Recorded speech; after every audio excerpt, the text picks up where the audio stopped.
အခုနားဆင်ခဲ့ရတဲ့တခြင်းကတော့2011ခုဇွန်လ19ရက်ဒေါ်ဆန်းစုကြည်မွေးနေ့တခြင်းဆိုပြိုင်ပွဲမှာပထမဆုရရှိခဲ့တဲ့တခြင်းဖြစ်ပါတယ်ဒီတခြင်းကိုစမ်းချောင်းမြို့နယ်လူငယ်တွေရေးဆက်ပြီးတခြင်းအမည်ကတော့အမောဖြေပါအမေဆိုတဲ့တခြင်းပဲဖြစ်ပါတယ်ဒီဖွဲ့ကိုဒေါ်ဆန်းစုကြည်ကိုယ်တိုင်ဆုချင်းမြင့်ခဲ့ပါတယ်ခင်ဗျာ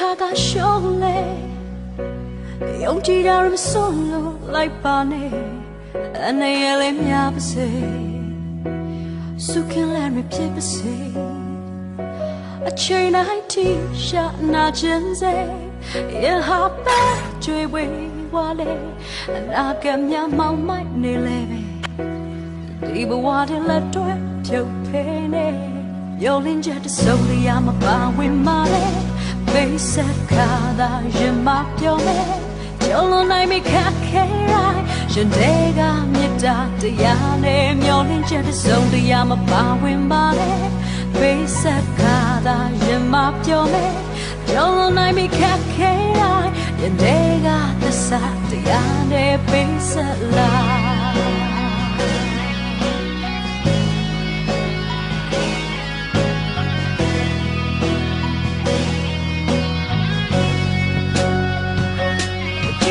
Shole Yong ji da rim solo samane Ane yele mya pase Sukin lan mi phit pase Vice Chancellor of the University of Sydney and Dr. Michael Spence, Vice Chancellor of the University of Sydney.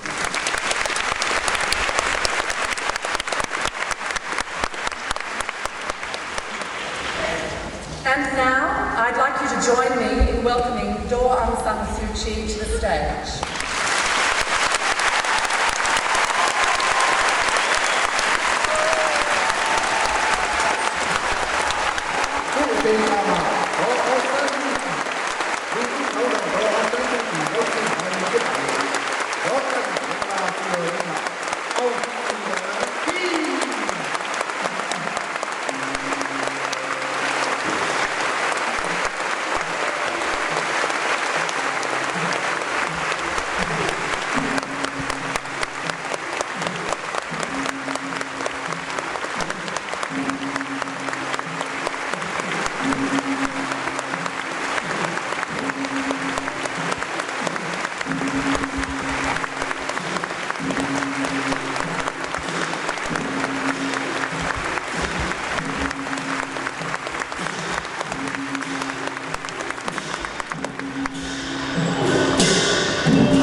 I would now like to ask Professor Shane Houston, Deputy Vice Chancellor for Indigenous Strategy and Services at the University of Sydney, to deliver an acknowledgement of country.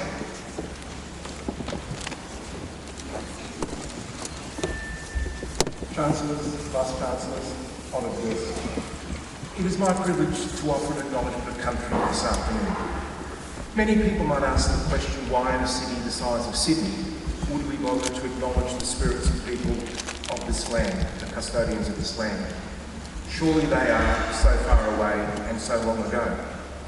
But anyone who's taken the time to speak to Aboriginal people in Sydney and to think about and study the history of this great city would understand that on a daily basis, tens of thousands of Sydneysiders walk across lands that have been part of Aboriginal history for tens of thousands of years.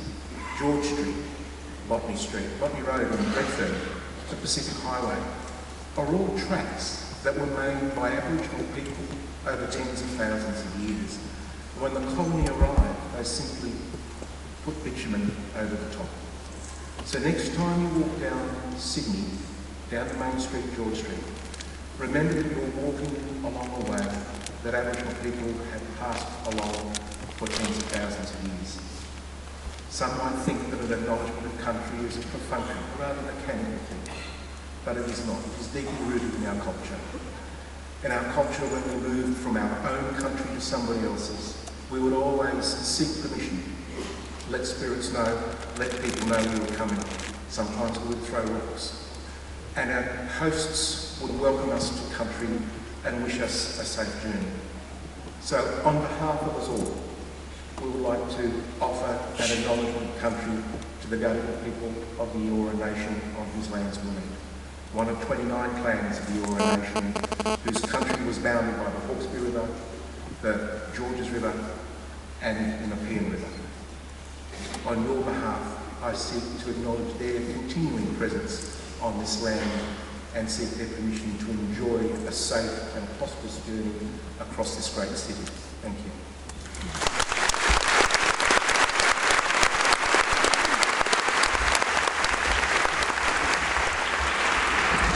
I'd now like to ask the University of Technology Sydney's Chancellor, Professor Vicky Sara, to present the University of Technology Sydney's honorary degree.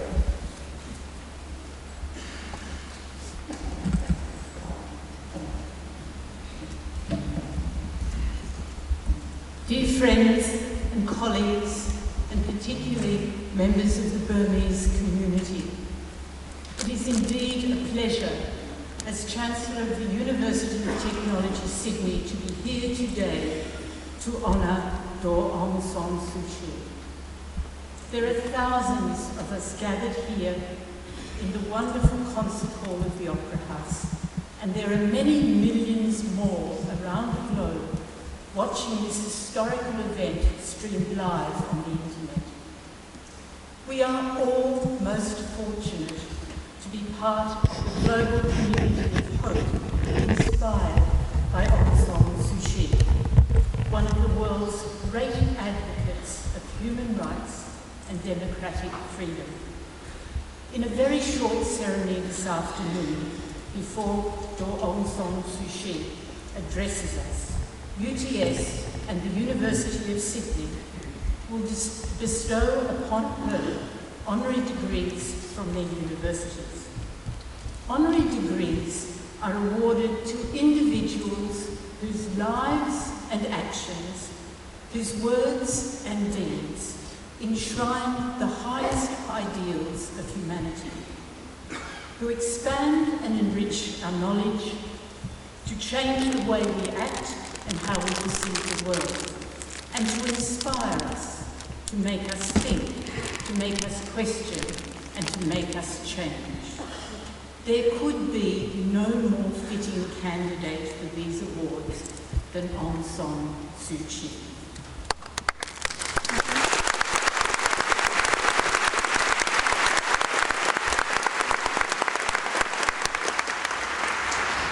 UTS originally awarded this degree in 1996 in recognition of Aung San Suu Kyi's international leadership in the defence of democratic freedom.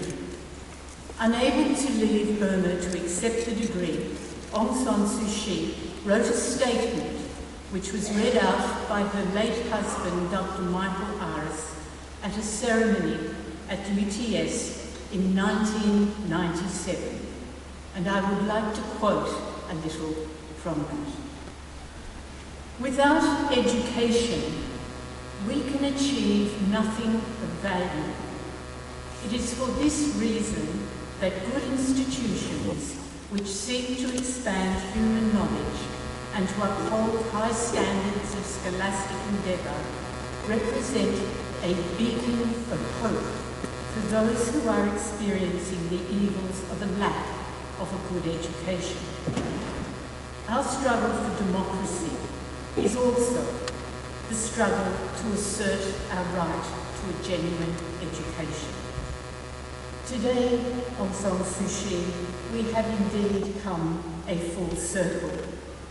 We can honour you here in the presence of your global family in Sydney, because you are that beacon of hope, because you have fought for your people and their rights, because you are an inspiration and an emblem of courage, of intelligence and strength, and most importantly, because now you are free. And for this, we are particularly thankful, because we seek to inspire our students who are tomorrow's leaders. We seek to inspire them to crave knowledge, to stand up for what is right, and to go out and make a difference. I know I can't do justice to Aung San Suu Kyi's extraordinary life story, but briefly I would reflect on a very few aspects to remind us of just what a truly remarkable figure of our time she is. When she was just 2 years old, Aung San Suu Kyi's father was assassinated, having spent his life fighting for Burmese independence. To turn that incredible hardship into a lifetime's commitment to fighting for freedom, like her father and her mother, is truly inspiring. Having spent some decades abroad, particularly India and the United Kingdom, where she graduated from Oxford University, she built a career and a family, Aung San Suu Kyi returned to her home of Burma in 1988. And as many of you from the Burmese community here today know much better than I, Aung San Suu Kyi returned to a country in the grip of a brutal military regime, where mass slaughtering of protesters was the regime's response to calls for democracy. Showing great courage in opposing the powerful military junta, she travelled Burma as a leader of the National League of Democracy, speaking to large crowds in support of democracy. In July 1989, she was placed under house arrest, and it would be more than 2 decades before her freedom was fully restored. Throughout those years, she continued to make her views clear, speaking fearlessly to the Burmese people about what she called Burma's second struggle for independence. Her leadership and her courage have galvanised the support of democratic countries and human rights groups around the world, earning her many awards for her work, most notably the Nobel Peace Prize in October 1991. UTS, I believe, is a very special institution. UTS is a university deeply committed to social justice. In our own humble way, we are delighted to be part of the global recognition of your contribution to humanity. Today, as a global community, we unite with you in the hope that you and all the Burmese people will soon enjoy the same right to freedom as we enjoy here in Australia.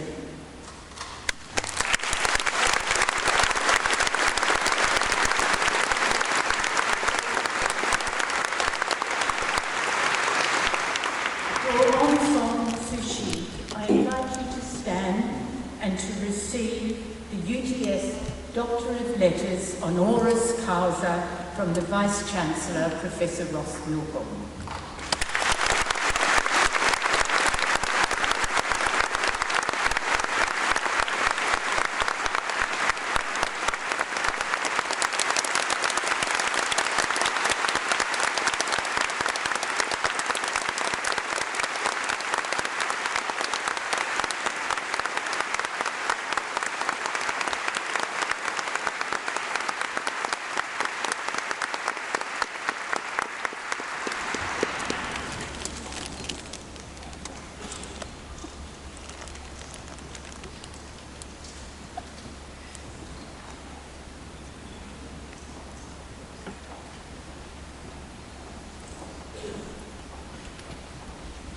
I would now like to invite the University of Sydney's Vice-Chancellor, Dr. Michael Spence, to present the University of Sydney Honorary Degree.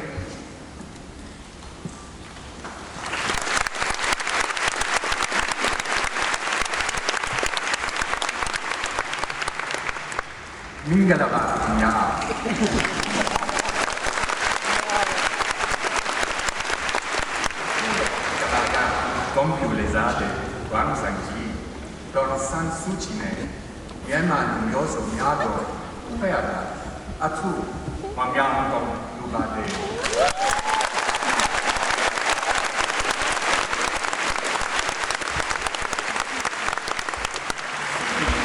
မှာမြန်မာပြည်ပညာရေးနဲ့ထုတ်သက်တာများတွင်လက်နဲ့စွာပါဝင်လက်ထွေးဇံွယ်သွားပါမယ်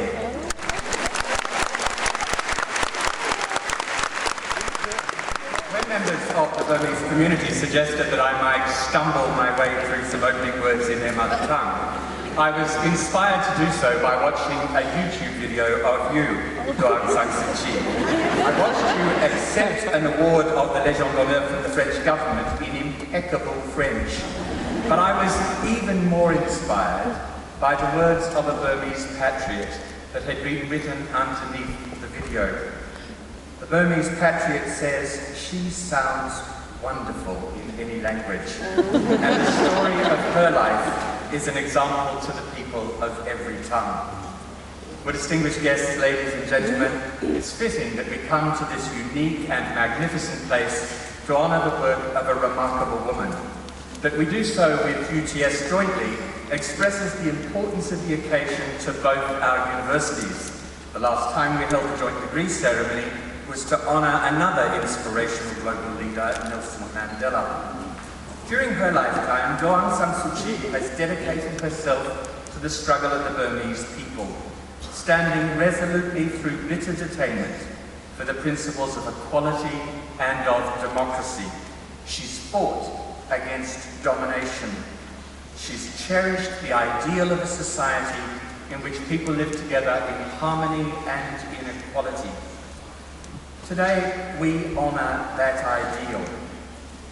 We honour the sacrifices that you have made in its pursuit. But in doing so, it's not just your sacrifices that we honour. We also honour those who are not named here individually, but whose unshakable grasp of the ideals that you so simply and eloquently embody have helped us keep believing that freedom will prevail. Some of those people now live in Australia. They are, as members of the Australian Burmese community, committed to working with all Australians for the good of our two countries and to deepen the friendship between them. My friends in the Australian Burmese community tell me that it's difficult for them to express in words, either in Burmese or English, just how they feel about seeing you in this country. And I know that many of you have travelled from as far as field as Perth and Darwin to be with us today, and to help us to honour this remarkable citizen of your country. But not just of your country, this remarkable citizen of the world. And that you come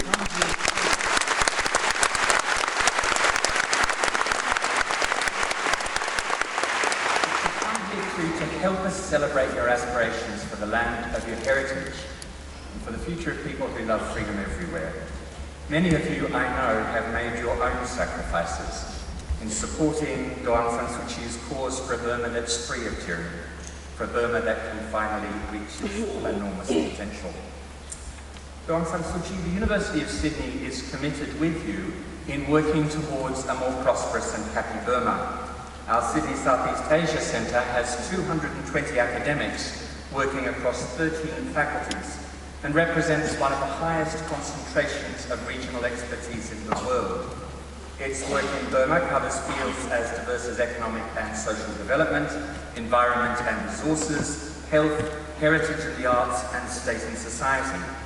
In each of these areas, we are, like you, keen to see Burma flourish and hope to be a very small part of the exciting developments that are happening in your country.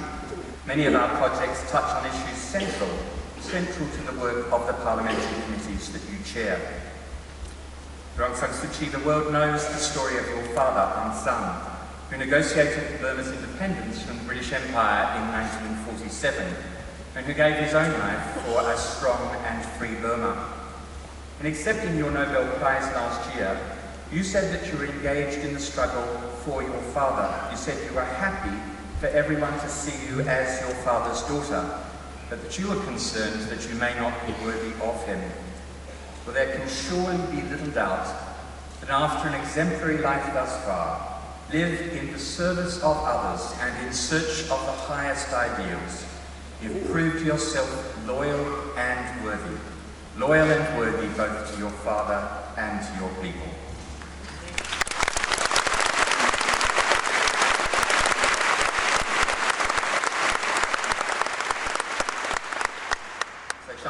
great honour, it's a great honour to present Daw Aung Kyi, especially in the presence of so many Burmese Australians who've joined us to recognise and celebrate her achievements.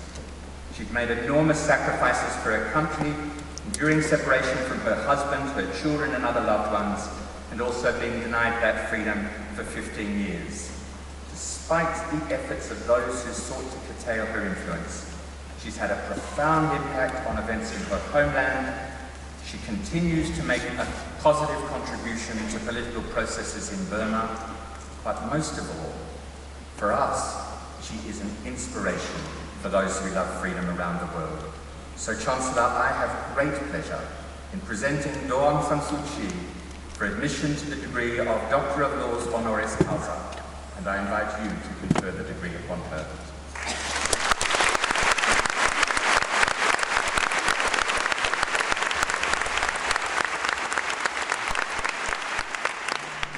Daw Aung Suu Kyi, it is my great pleasure and honour to be here as the Chancellor of the University to wholeheartedly endorse the sentiments of the Vice-Chancellor.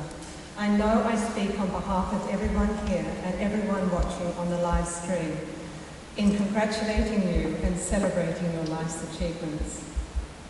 This degree is as much about the history of your inspirational leadership as it is about looking forward. We hope you will leave Australia looking forward in the knowledge that you have friends and supporters here with a strong desire to further strengthen the relationships between the people of both countries and to support the future development of Burma. Both universities today seek to work in education, in health, in human rights, in agriculture, with government and non-government organisations in Burma just to do this. You once said that you hope we will all be there to support the building of your country inch by inch. Both universities are here today to publicly state that we will be with you and your people every inch of the way.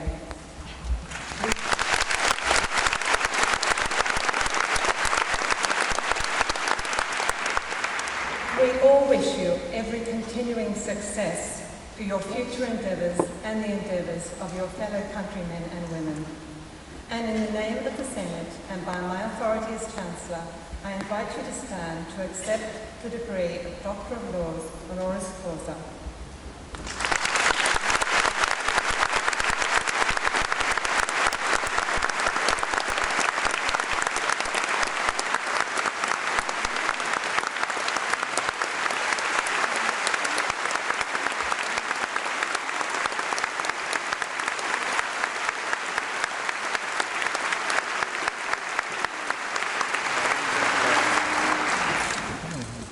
Thank you to our University of Technology Sydney and University of Sydney colleagues. This now concludes the ceremonial part of our event this afternoon.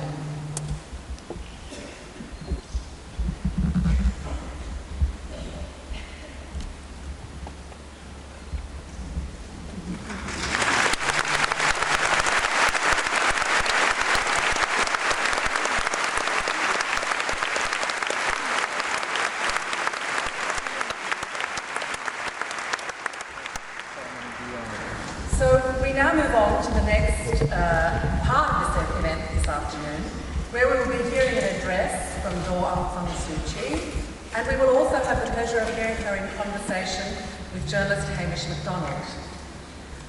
Hamish is a distinguished Australian journalist, foreign correspondent, who has been Young Journalist of the Year at the Royal Society Television Awards in 2008, and has reported for Channel 4, Al Jazeera English, and Channel 10. Hamish will be discussing matters that come out of her address, but will also be opening the floor to you for your questions. You will have seen that previously that there are microphones in the audience. Also, we have an audience behind us today as well. There are a couple of microphones there. So that we hope that there will be a little bit of time at least for you to join the conversation. I'd now like to invite Hamish MacDonald to come to the stage, and he will introduce Daw Aung Kyi's address. Hamish MacDonald.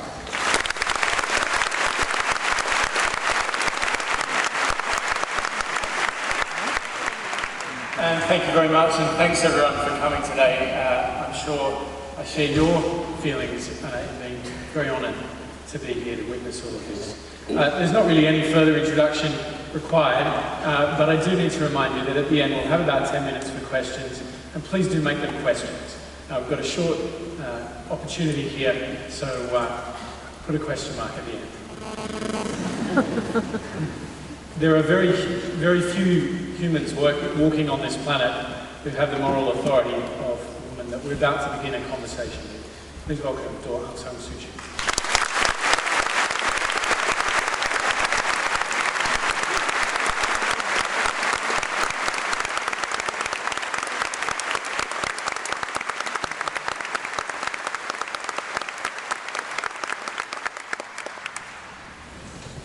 So I was listening to an interview that you did not that long ago, and you said that you didn't really like melodrama.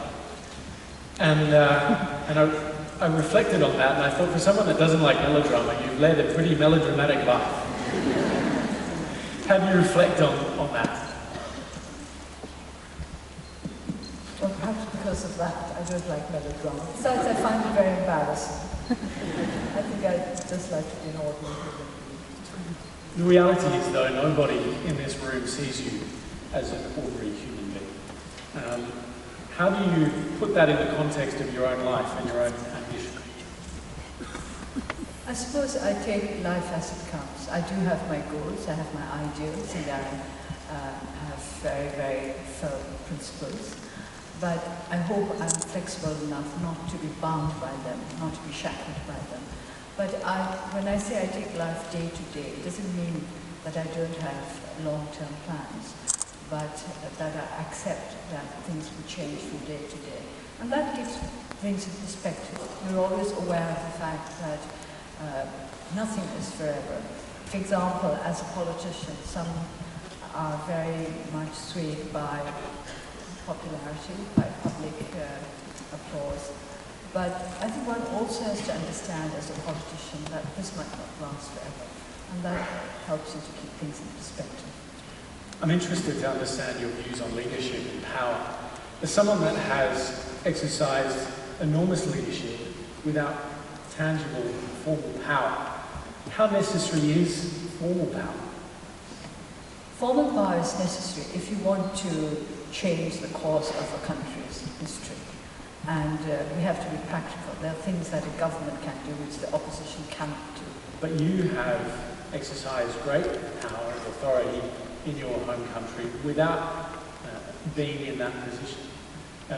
How have you managed it? I think simply by being honest with the people. When I say we, I mean my party, the National League for Democracy, and we've never tried to win the support of people by making false promises or by distorting facts. We've always tried to be as honest as possible.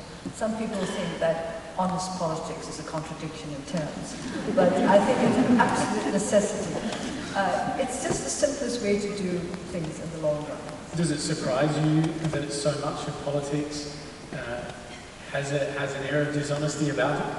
Well, I'll tell you something.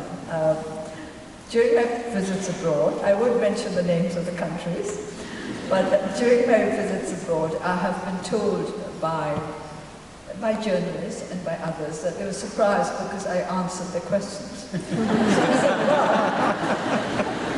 I said, well, she asked questions, I answered them. I'm very grateful for that.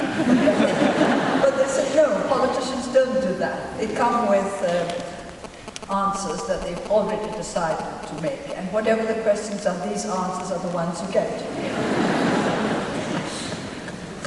I'm interested in your relationship with your father. You were 2 years old when he was killed.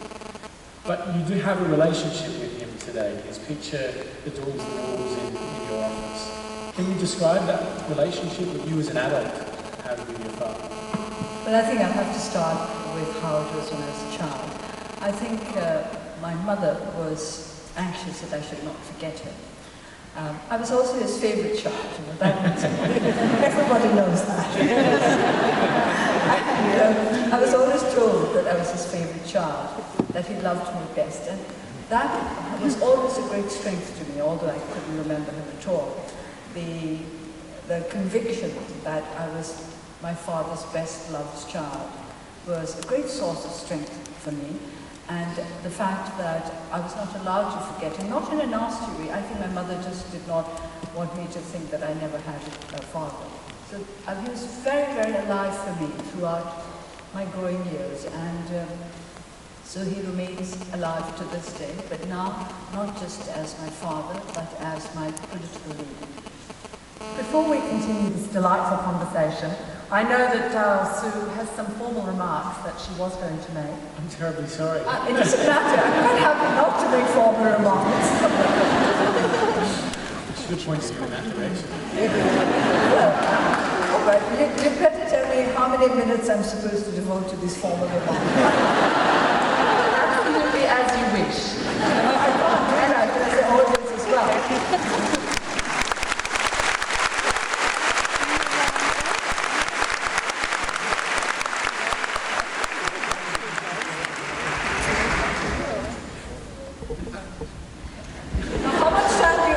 Questions and answers. I think they want a lot.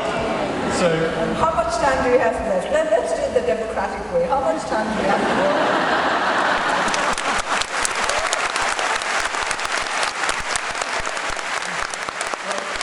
This is a democratic process. I'll let the audience vote. We've got 57 minutes left.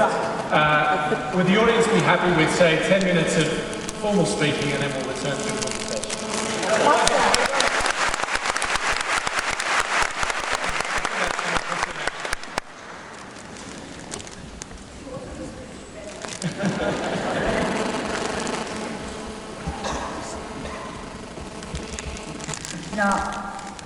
First of all, I'd like to thank all of you for your tremendous support. I would like to say that throughout our years of struggle, we have been encouraged by friends from all over the world. The honorary degrees, which were presented to me earlier, these were not just honorary degrees. These were signs that the world was with us, that we had not been forgotten in our struggle. And for that, I would like to thank all of you in Australia and all over the world. Now, the subject I have chosen to speak on, formally, for the next 10 minutes, is Burma's future. Not Burma's future as predictions, or even Burma's future as hopes, but for Burma's future as choices. The choices that we have to make for the future of our country. Now, as I said earlier, I'm a politician. I'm practical, I hope. I'm pragmatic, and I try to be honest. So I want to talk about the choices that we have made, we, the National League for Democracy and our supporters, with regard to the future of our country, and to ask for your support to help us make sure that these choices can be made as soon as possible. The very first choice that we made with regard to our future was more than 20 years ago when we opted for democracy. Even when there was a very, very brutal, one has to be honest, military regime in power, we never let go of that choice. We were going to opt for democracy, the kind of democracy that was rooted in strong institutions and in respect for human rights. But along with our dedication to democracy and human rights, we never forgot the need for national reconciliation. So these were the three pillars of the National League for Democracy: democracy, human rights, and national reconciliation. Because we did not want either of those three pillars to be built up at the expense of any of the other two. These three we need that our country might be the kind of union of which we had dreamed for very many decades.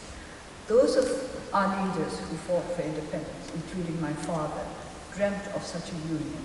They wanted to see Burma as a union of many peoples who were strong in their dedication to the idea of a nation that worked together for its people, that was bound together by dedication to the best principles of nationhood.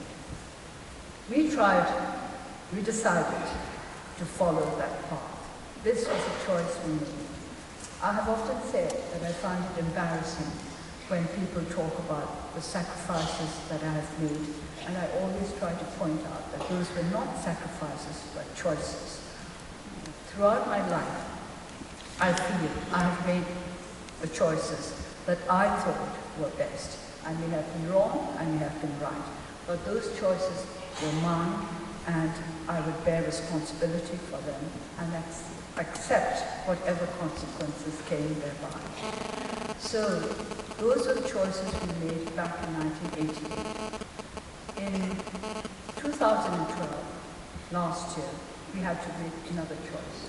We had to make the choice to contest the by-elections and to work as far as possible together with the existing system to carry on with our quest to realize democracy, human rights, and national reconciliation. When we contested the elections, we had an election platform built on three main planks, which were rule of law, internal peace, and amendments to the Constitution. Rule of law because for very many decades, Burma had been under authoritarianism, which knew nothing about rule of law. It knew a lot about law and order, but that is quite different from rule of law, especially as law and order translates very unhappily into Burmese. Now, the literal translation is Nye Wip Pi Bia, which means quiescent, crouched, crushed, and flattened.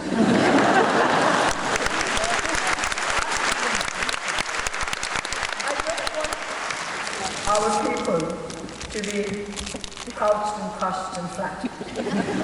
I want them to be able to lift up their heads in the security of rule of law. So, rule of law is very important for our country, especially because we have hardly any judiciary to speak of.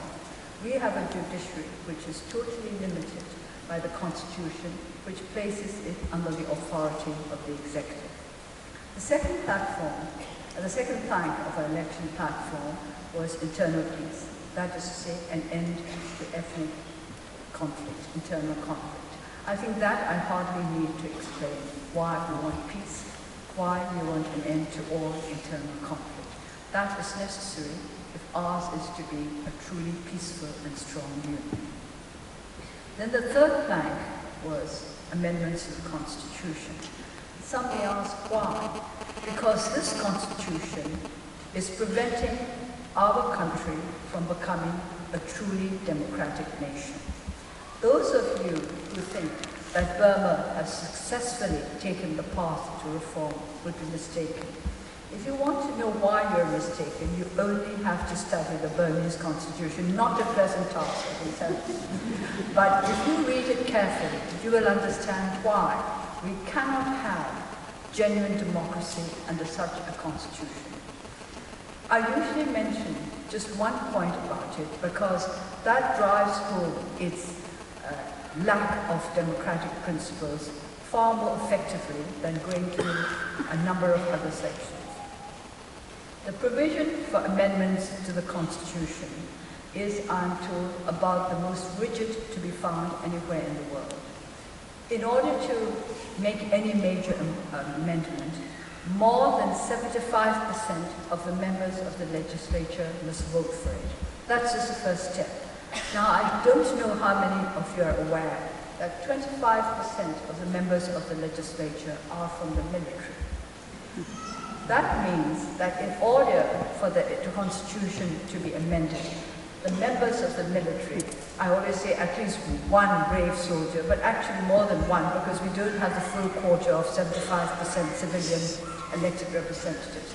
So the military must support any amendment of any consequence for it to go through. This is not all. All the military members are appointed by the Commander-in-Chief. He alone decides who the members are going to be. Not only that, they can be changed at any time. They are not appointed for the lifetime of the Parliament. So the Commander-in-Chief at any time can decide who represents the military in the legislature. And that means, in effect, that the Commander-in-Chief decides whether or not the Constitution can be amended. Because if he says yes, then the military representatives will vote yes. If he says no, then they will vote no. So, I put this to you very simply. How can you call a constitution democratic when it can be amended or not amended in accordance with the will of one man who is in an unelected post? Because the Commander-in-Chief is not there by election. Now, this is just the beginning of a series of sections in the Constitution which make it totally undemocratic. If Burma is truly to be on the road to democracy, we have to amend this Constitution. Now, that is basically...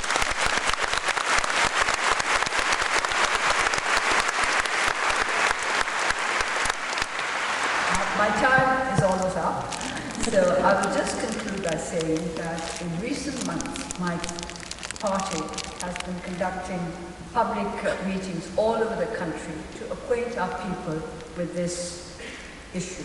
First of all, what a constitution is. Secondly, how it affects the lives of every one of its citizens.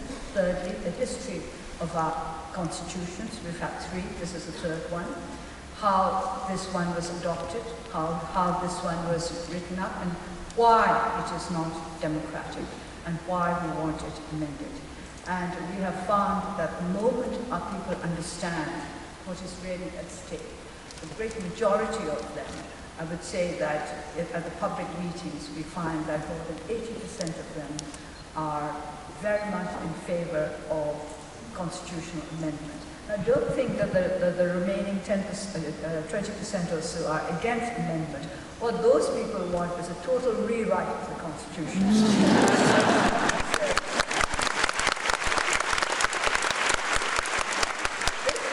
Our choice for Burma's future, a genuine democratic constitution that will help us to uphold democracy, human rights, and we want to achieve these amendments through national reconciliation, never forgetting that all our citizens belong to our country, and the whole country belongs to all our citizens. It's not just the military that owns a country, and we do not want the military to be left out either. We want everyone in our country to be part of the process that will take us forward to genuine democracy. Thank you.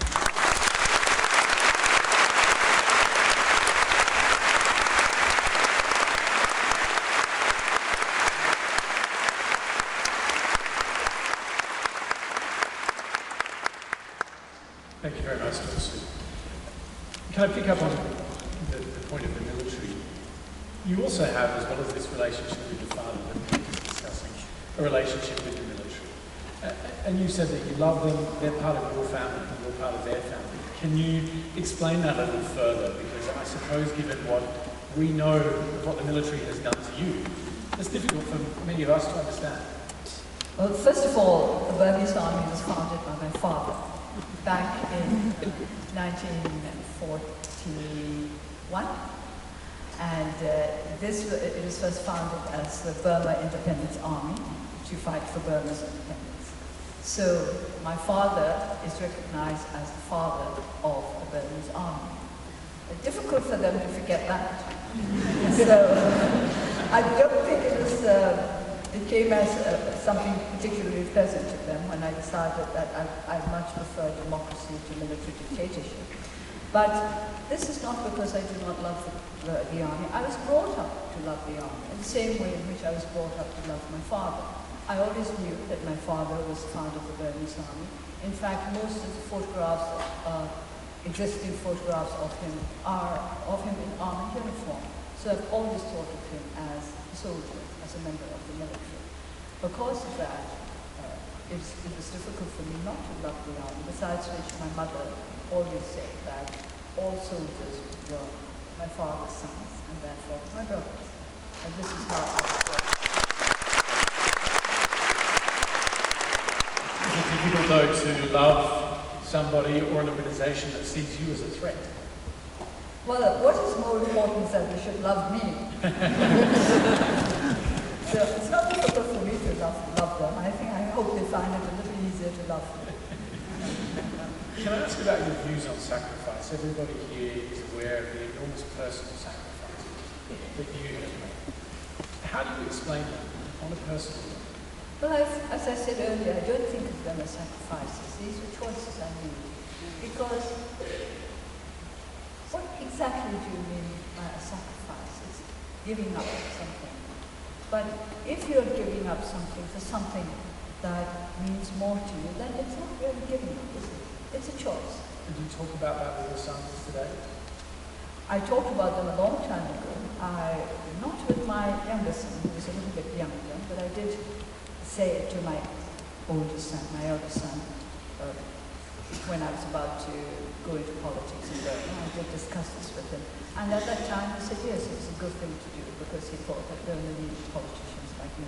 But I suppose many of us grow up thinking, believing, maybe knowing that we're the most important thing our parents were. You're essentially saying to him, you're not. So can you explain that for us? How do you tell that to a child? I just put it to him very straight that I think that I should be involved in politics because we were all trying to achieve something that is greatly needed for our country, a change in regime, a change from dictatorship to democracy, a change from a repressed society to one where the people were free to shape their own destiny. And that I thought I should be involved because I was a citizen of this country. And does that involve a degree of single-mindedness? Do you have to be completely focused on that in order to not let the emotion get in the way of it? Or is there a big pool of emotion around all of these issues? I think you do have to be single-minded under the circumstances under which we had to work. Because it isn't exactly like Australian politics. It can be pretty nasty. Well, I didn't say that. But you have to be single-minded. I think it's not just me. I think in many ways I had it easier than many of my colleagues because going back to the army, when all is said and done, I don't think they ever forgot that I was my father's daughter because they treated me well. Yes, they placed me under house arrest, but that's not the same as being put in prison. And I think there are many people here in Australia, many people from Burma who have been in prison. In fact, I've come with a team of four altogether with me. And out of the four of us, three of us have been in prison because of our political views. So many of my colleagues who were in prison suffered terribly, suffered physical hardship, suffered a lot of mental cruelty, and they had it much, much harder than I did. So I really don't have much to complain about. I think if they can be single-minded, and they were single-minded, they could be single-minded, I don't see why I couldn't have them.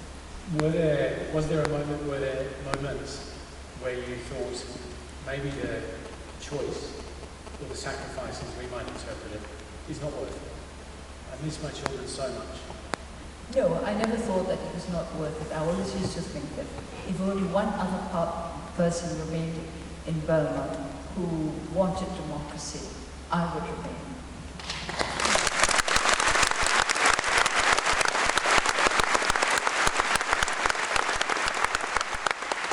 Can you articulate for us where in the democratisation process Burma, Myanmar is today? Because I think by you being free and being here, many people interpret that to mean that Burma now has democracy, but that's not really the case. Well, I think people have very short memories.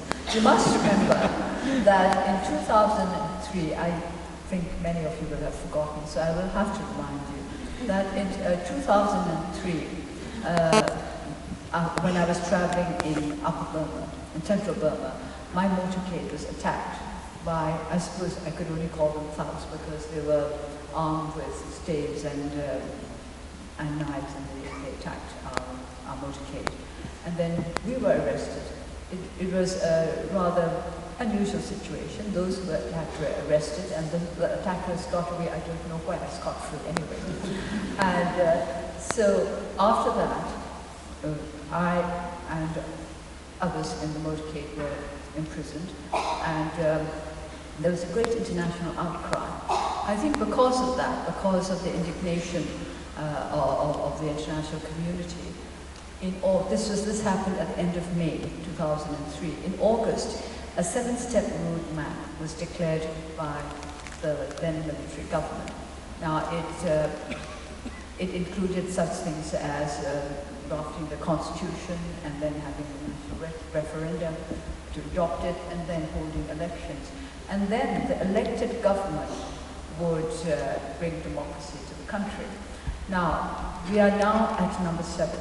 The elected government, elected through elections in 2010, and we've always questioned the freeness and fairness of that election. And I have to say that even the United Nations, which is very, very cautious about what it says, admitted that those elections were deeply flawed. And so this present government, which is in power through the 2010 elections, is carrying out the 7th part of the roadmap, which is by which the government will bring Burma to what they described as disciplined democracy. Now that's very suspect. So what we want is genuine democracy, not one that is imposed by the government, but one that comes up from the people. And in order to do that, we need the constitution amended. Specifically, in what way? Because you can't be the president of this country. No, not just that. As I said, to begin with, how can you call a constitution amended democratic? That can be amended only by one person. One person against all the elected representatives of the people can decide whether or not amendments can be made. Now, but whether or not I can be president.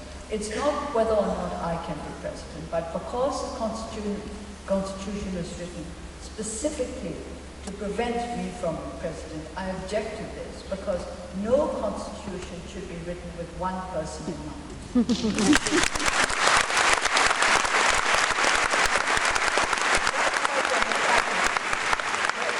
Very clear, though, you do want to be the president after the 2015 election. Oh, yes.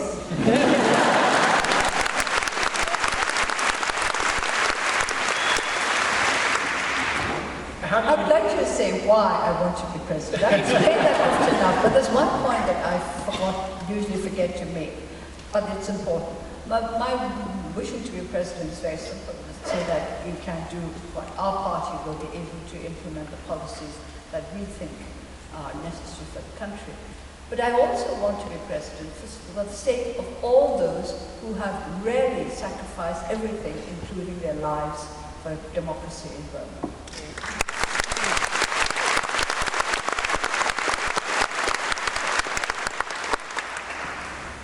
The increasing level of responsibility that you have, you are now actively engaged in this process. That does bring about forced compromise. How do you go with compromising with these people? There's nothing wrong with compromise, provided it's principled. I've often said that we need to build up a culture of democracy. It's not just democracy as a political system. We need to build up a culture of democracy. And that involves negotiated compromise. And we are very weak at that because we have had too many years of dictatorship. I'm interested in this because I heard an anecdote from you where you talked about having friends around for dinner in the UK, in Oxford, and you wanted to make Peking duck, and you got the hairdryer out to crisp the skin. Now, to me, that is someone that's a perfectionist. Are you a perfectionist? Yes, I suppose so. I would quite like perfect democracy for Burma, as perfect as it is possible in this human world. So you go into this political process. But actually it wasn't a hairdryer, it was a fan.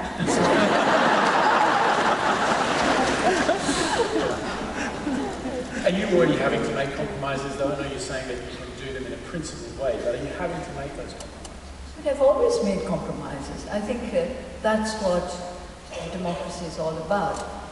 The NLD, when it was first founded, it was founded on compromise because it was founded by 3 different groups. So I don't think there's anything wrong with compromise, especially as long as I said, it's principled compromise. You've been in Singapore, you've met with global CEOs of some of the biggest companies in the world. What do you say to them? Do you say, come and do business in Myanmar, come and do business with the military leadership? Or do you say, come, try and do business, but tell them that you want change too? We've always said that what we believe in is responsible business.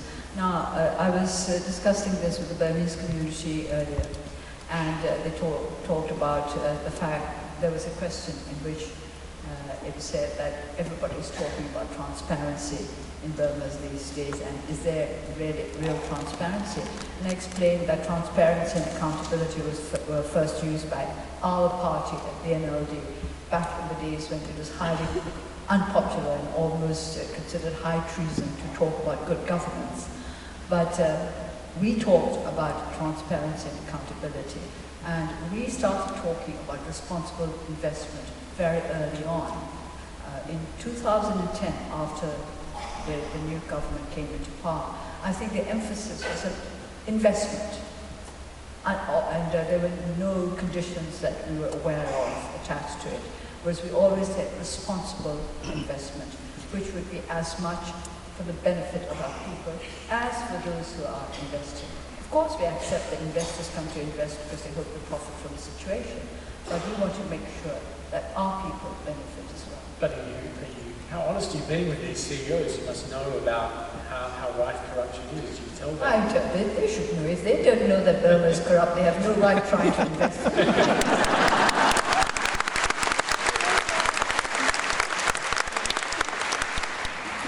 I know you've been here today. Are you aware of the number of Burmese or Rohingya refugees coming to Australia?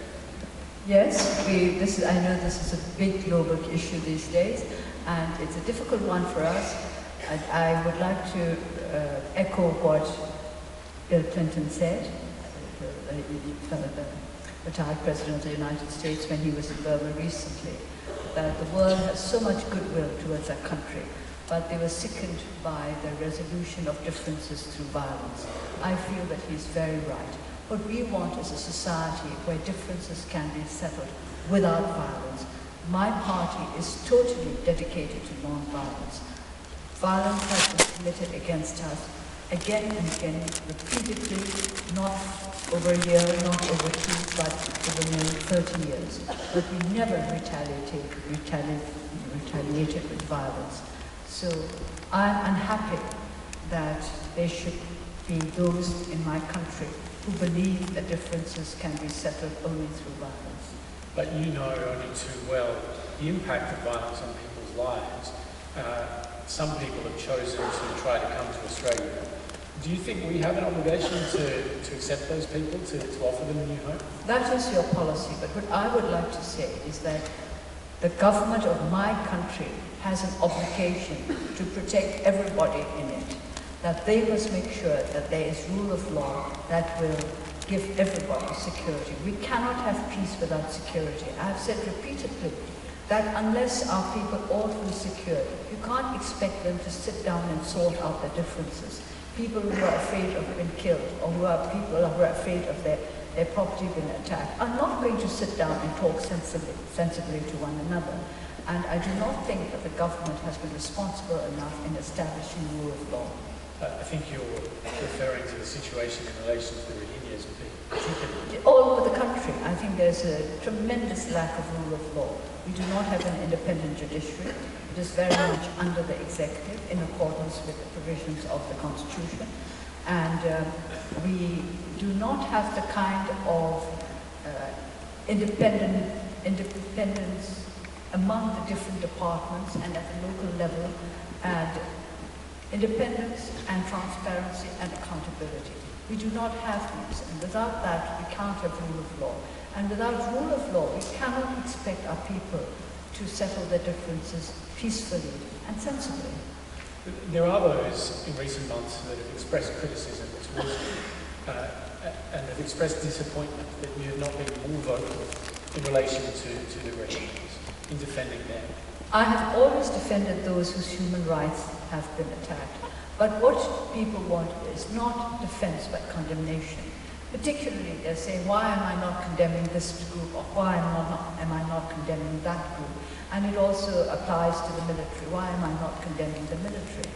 I am not condemning because I have not found that condemnation brings good results. What I want to do is to achieve national reconciliation. It's very interesting.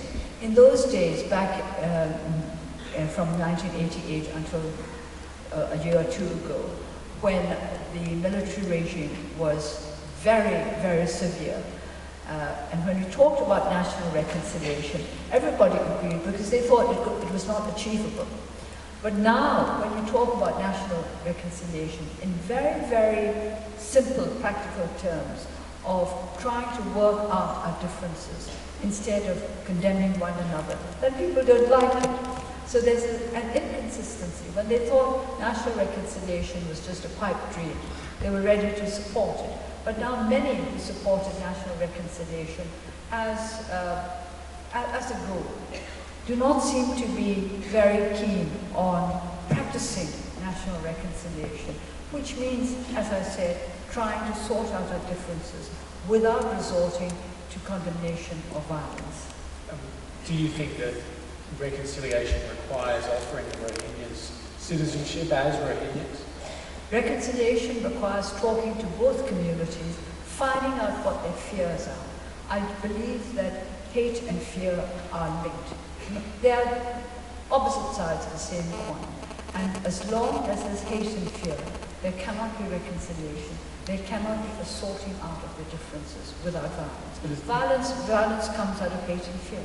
Citizenship laws are an important point, though. Of course, this is why I say that these should be discussed sensibly, with cool heads, and not out of fear or not out of hate.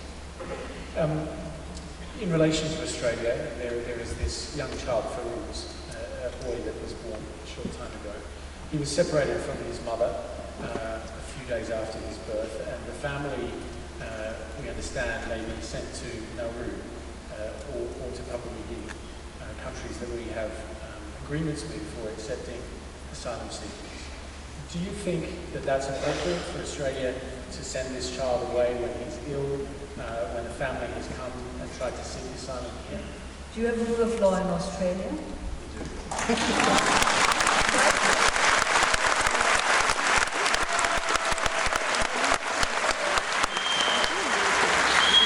You must sort out these problems within the framework of rule of law, but always remembering that justice has to be tempered by mercy.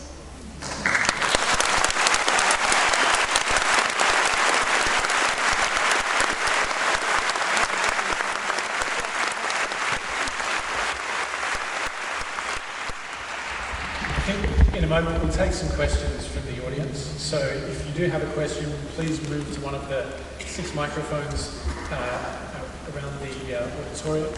I'll give you a few moments to do that. So please get your questions ready.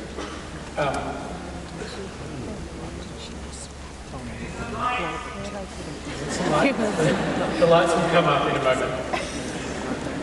I suppose we talked about your readiness potentially to become the president. Do you think that the military is ready for you? It had better be, the sooner the better. All right, let's take some questions. I'll go to microphone 1 first.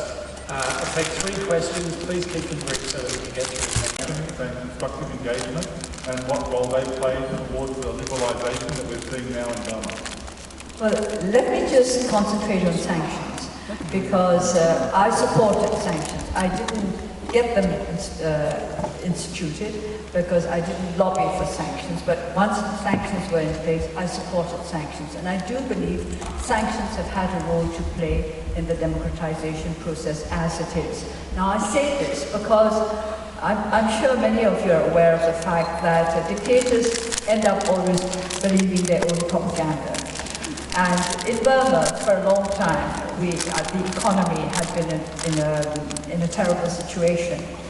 To begin with, when sanctions were first instituted, the military government, the then military government, said that sanctions had no effect whatsoever on the country.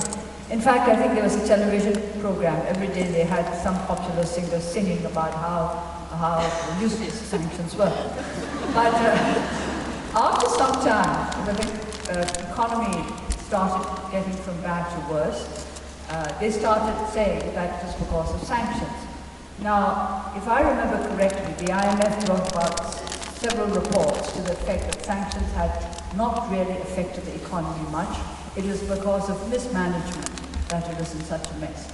But I think the military regime started believing their own propaganda, that sanctions are responsible for the economic mess, and they became very, very eager for sanctions to be removed. And I think some of the positive steps they took were related to their desire to have sanctions removed. Now, for those of you who are worried because sanctions have now been removed and think that this leaves them with very little with which they can exercise leverage, must be much more positive in their thinking. I think it is time for sanctions to be removed in order to give our people the best opportunities possible, and also for the government to understand that it is not because of sanctions that our economy was in trouble, but because of mismanagement, and these things that needed to put right would have to be put right as soon as possible. So please don't worry because sanctions have not been have been lifted. What is needed for us now is, as I said earlier, constitutional amendments and not sanctions. Could I just ask you to introduce yourself? Yes, my name is Terry Wright and I'm an educator, and I just wanted to say as an educator I have taught about you, spoken about you and thought about you every day for decades. What I would like to say, because you're a very practical woman, is that in our free land, here with very privileged education, and like many people in this room, I've seen many of your schools in Burma, I've spoken to many of your teachers, including teachers teaching in the most incredibly difficult circumstances, but very nobly. What I would like to ask you is, in our free land, where Australians, Burmese, Chinese, Tibetans and every other great nation represented here, and religion, what can we do, every student, every teacher, every school, every institution, to practically support the rebuilding of your whole education system? As you said, we have so much to do in our country. We have an education network set up by my party, which has set up free schools all over the country. Now, when I say free schools, some of you might be surprised, some of you who think that education is free, provided freely by the state in Burma. In fact, it is supposed to be free, but it's not free. Students are required to make, in quotes, donations. And these donations are beyond the reach of the poorer people who therefore don't send their children to the state schools. So we need not just more money, which we do for education, but we need a more responsible government that will lay down a national education plan that will help us to start again from scratch almost. Because at one time we had the best education system in Southeast Asia, and now it's about the worst.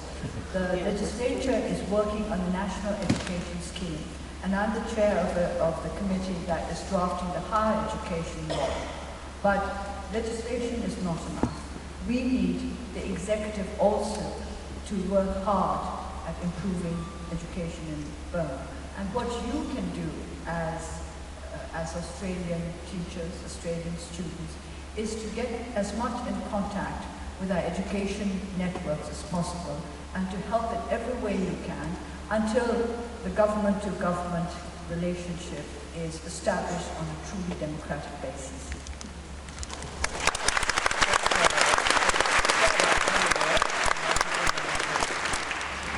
So I'm Suu Kyi. Thank you very much for being with us this evening in Sydney.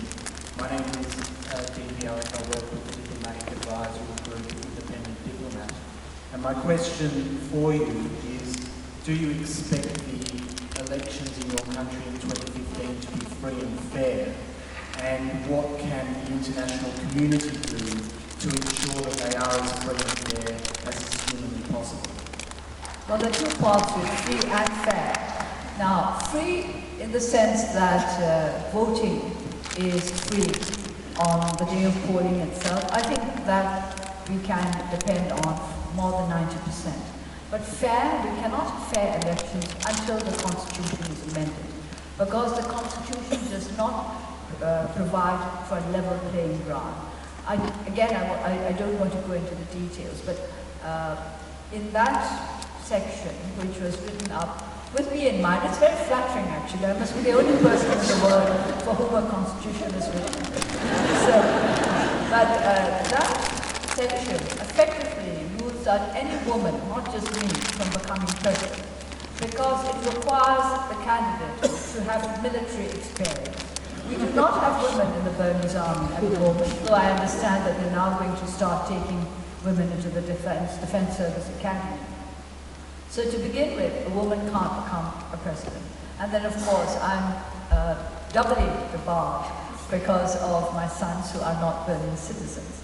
So how can you say that a constitution that does not give a fair chance to women, although it says in another section that there should be no discrimination on the grounds of gender, how can you say that such a constitution would lead to fair elections?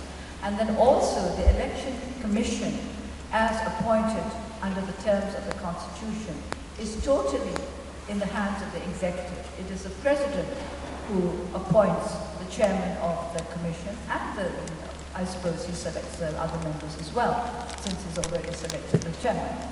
So we cannot have fair elections in 2015 if the Constitution is not amended. But possibly there could be free voting on the day of polling itself.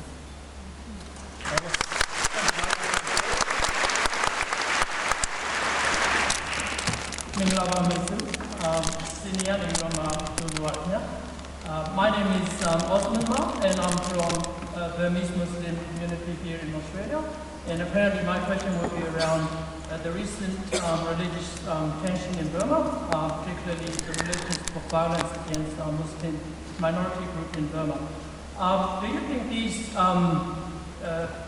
recent violence and unrest and tension between these different religious groups are actually plots by the current government against you and your party to politically assassinate you, destroy your political cause?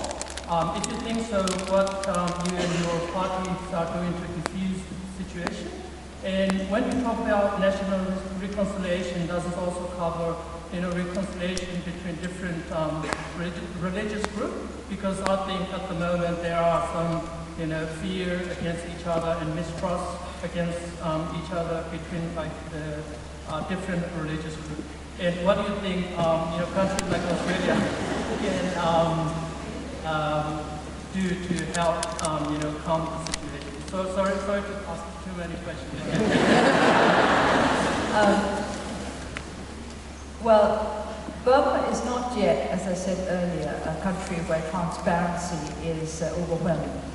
It's not totally transparent, and it's not totally open. And because of that, there are always many conspiracy theories. I know that there have been speculation with regard to why this communal violence has been taking place, communal riots and the tension, whether these have been promoted by those who wish to derail the 2015 elections or to make sure that their NERD does not win the 2015 elections. But these are just speculation. There is no solid evidence that any particular group is working towards such an end. On the other hand, there's no evidence either that any particular group is not working towards such an end. So we have to hope for the best and prepare for the worst. But what is important is that the government must take responsibility for any violence that takes place in the country, anything that happens that is contrary to the laws of the land. As I said earlier, I do not think that the government has taken enough responsibility with regard to that. And certainly when I talk about national reconciliation, I mean reconciliation among all groups, among all peoples, among organizations, among political forces. This is why I say that when I think of national reconciliation, I include reconciliation between the military and the civilian political forces, everywhere. But in order to promote this kind of national reconciliation, we need not just Australia, but the world to give us more understanding. This is why I said earlier that behind all these communal tensions are great fears and hatred. And to remove these, the government must create an atmosphere of security. If people do not feel secure, you will not be able to make them let go of their hatred and their fear. So I want our people to live in peace. We have not forgotten, I have not forgotten, certainly, that we achieved our independence in 1948 through reconciliation between different ethnic nationalities, with the involvement of different religious groups, with the involvement of different political organizations. It was through national solidarity that we achieved our independence. And I believe that it is only through national solidarity that we will be able to achieve true democracy for our country. So Australia and the rest of the world must try to help us to achieve this reconciliation. They must also remind the present government that it is responsible for peace and rule of law in our country. If they want us to be responsible, we better make us government.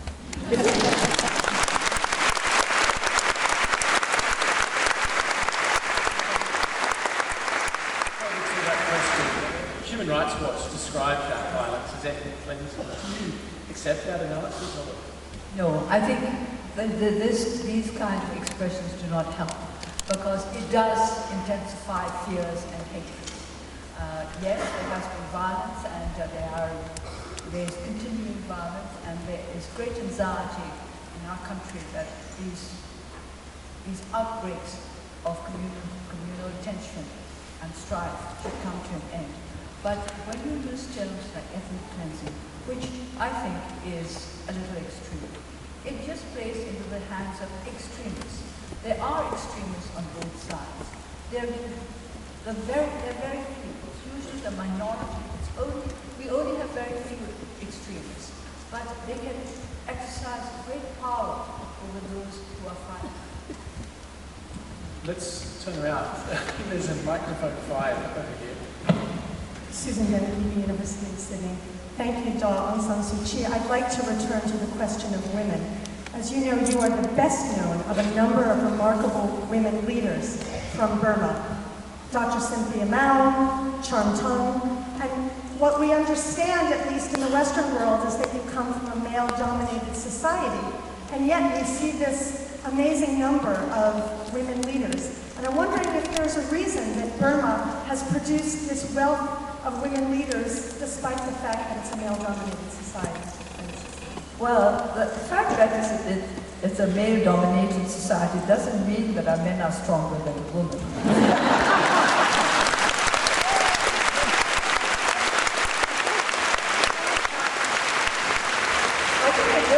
The women are kinder. Let's go over to microphone 6. Hello.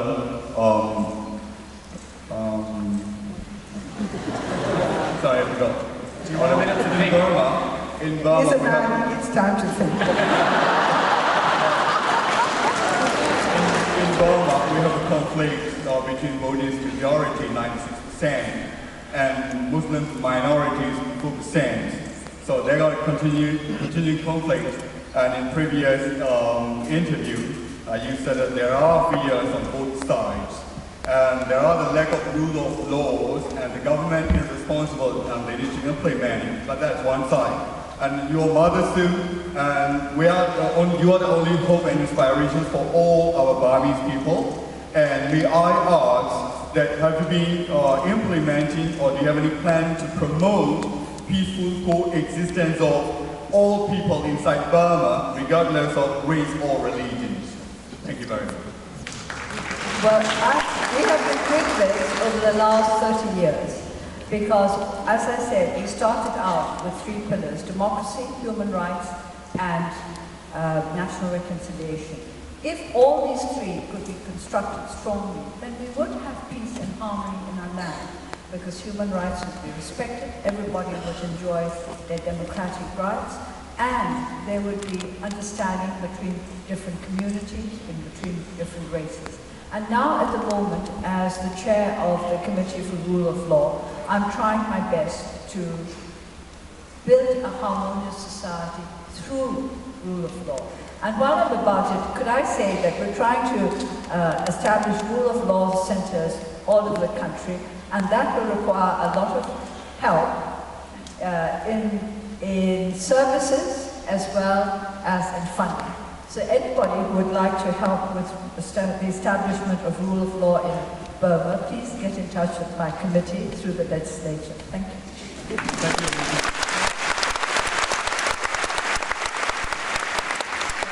I think that offer was well directed at the faculty staff back there. Well, not just that, but as I say, it's not just services. We want funding as well. I don't think faculty staff are particularly... The politicians in our so I look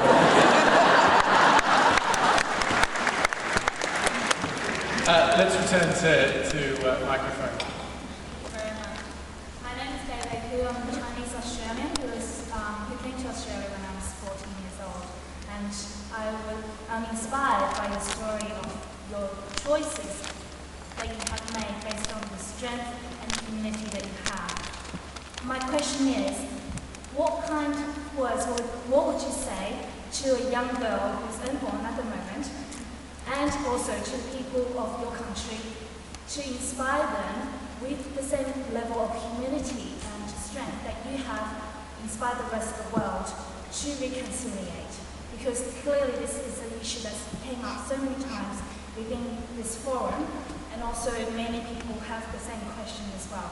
It's not just amongst the Muslims and the Buddhists, but also amongst many other groups that have different interests.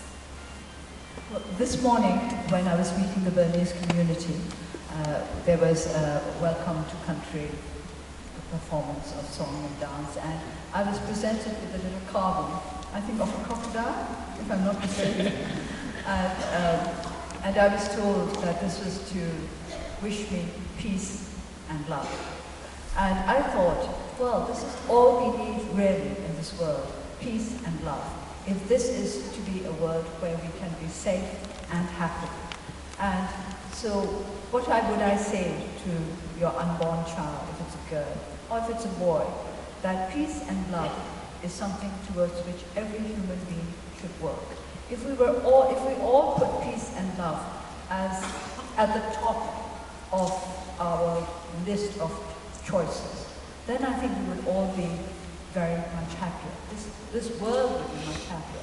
Now you may think that this is very idealistic, that this is not possible, but it is possible because many of my colleagues have worked like that. They have put peace and love above everything else.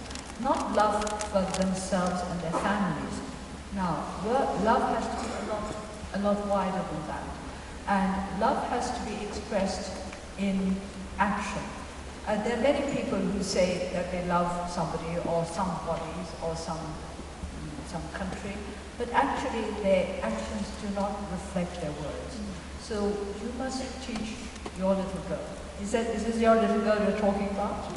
Or you must teach your little girl to work towards peace and love, not just for herself, but for the world in which she lives. And it's not idealistic and it's not impossible. We have known people who put that as the most important part of their lives and successfully brought more peace and love to our world. And that is how justice comes, that is how harmony comes, and that is how progress comes.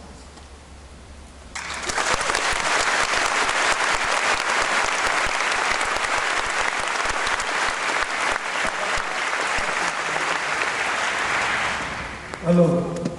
你好，我都是我25 years, long time no see to Suu. We met all the student leaders and your 5 leaders.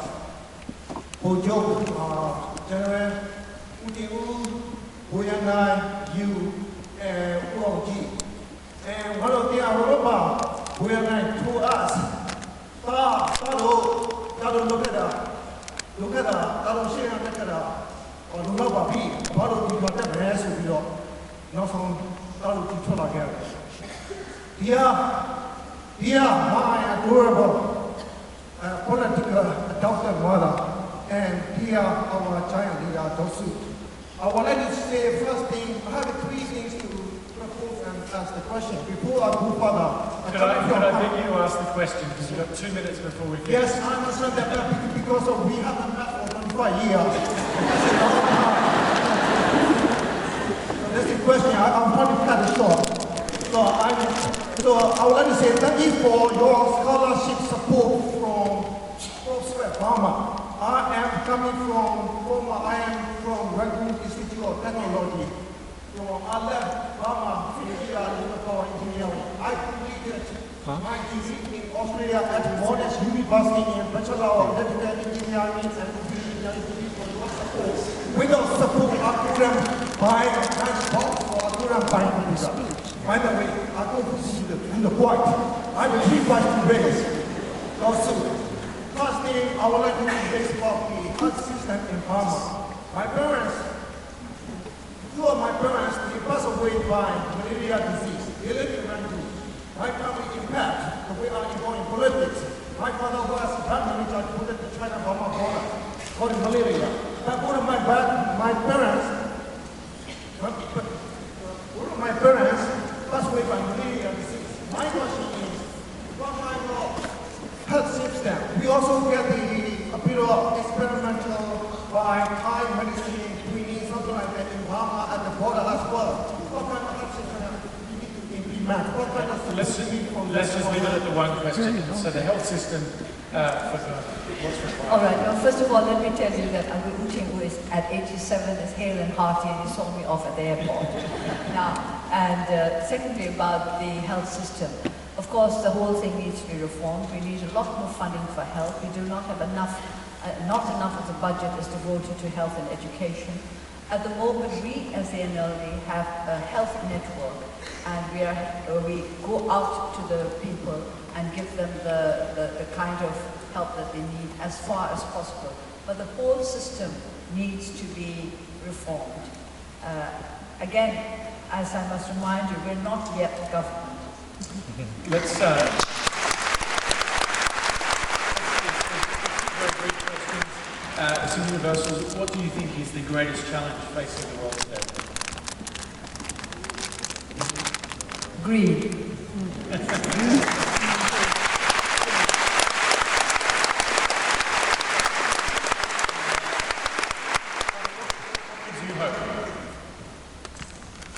I've always said that I don't believe in hope without endeavor. I think you have the right to hope only if you work hard to realize your hopes. Thank you.